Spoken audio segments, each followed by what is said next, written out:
Okay, Scott measured the slope of 3 roofs in Griswold. To measure the slope of the roof, Scott measured the height of the roof at the corner of the building and measured the height of the roof 12 feet from the corner of the building. Here are the measurements for all 3 roofs. So here's the height of the corner, and here's the height 12 feet from the corner. Okay, so here are the 3. You're gonna see 2 here. So the distance is 0, 9, 12, 15. So we have the ordered pairs are 0, 9, 12, 15. And I scaled, each one is worth a point, so 5, 10, 15, 5, 10, 15. We had an extra line here, added it. And then when we plotted the points, 0, we went up to 9. Then we started at 12, and we went to 15. Remember, when you're doing your coordinates, it's X and Y. Then we see that you go up 6 and you go over 12. So the slope was 6 over 12, and you can reduce it to 1/2. So if you take 2 points on the line, you can see you go up and you go over 2. So these have the same slope. You can see the same slope. The line is the same. The segment of the line has the same slope. So I just wanted to be able to see that visually. Okay. Then we go to Thad's house, and we have 0, 9, 12, 13. And remember, X and Y. These are the coordinate points, or we call them ordered pairs. I labeled each one is worth 1 point as you go up or down. So the first point was 0, and we go to 9, and we make a point.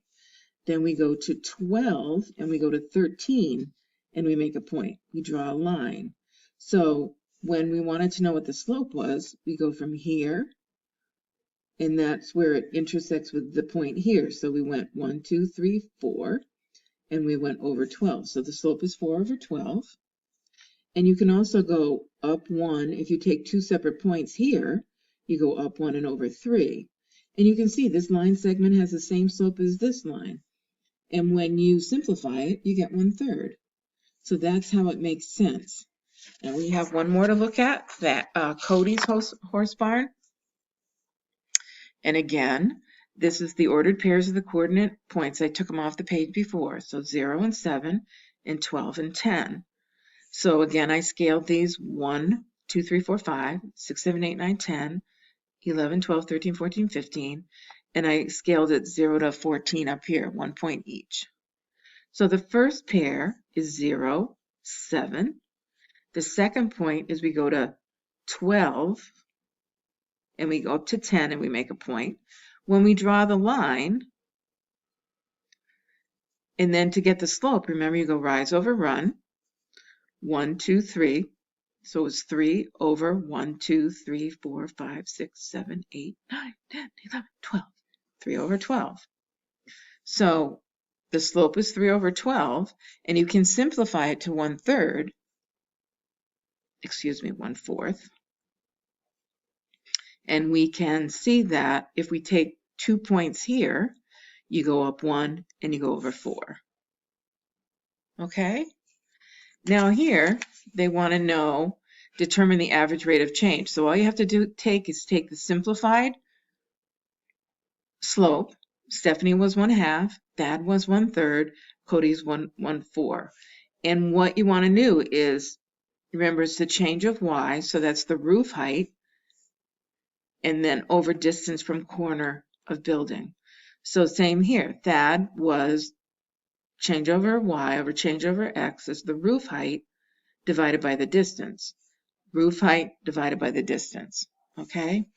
So Stephanie was 1 over 2, Thad was 1 over 3, Cody was 1 over 4. I did the math, which you didn't have to do, but I labeled them X1, Y1, X2, Y2, plugged it into the formula, 15 minus 9, 12 minus 0 equals 6 over 2 equals 1/2.